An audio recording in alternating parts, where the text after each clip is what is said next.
మనం చేసే తప్పుల కంటే చెయ్యని తప్పులకు మనల్ని తప్పుడు మనుషులుగా వేలెత్తి చూపేవాళ్ళు మన చుట్టూ ఎక్కువగా ఉన్నారు. వాళ్ళు మంచివాళ్ళు అనిపించుకోవటానికి ఎదుటివారిని ఎంత చెడ్డవారిగా చూపించడానికైనా ఆలోచించరు. మీరు ఇతరులతో ప్రవర్తించే తీరు ఒకరోజు అదే రూపంలో మీకు తిరిగి వస్తుంది. రహస్యంగా చేసే పనులు మానవ కళ్ళ నుండి తప్పించుకోవచ్చు, కానీ కర్మ నుండి ఎప్పటికీ తప్పించుకోలేవు. న్యాయం నెమ్మదిగా కదలవచ్చు, కానీ అది గమ్యాన్ని ఎప్పటికీ కోల్పోవు. భగవంతుడు ఎందుకు బాధపడడు అని చాలామంది అనుకుంటారు.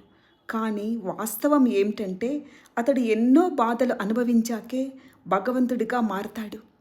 మన జీవితంలో మధ్యలో వచ్చి మధ్యలో పోయేది ఒక డబ్బు మాత్రమే.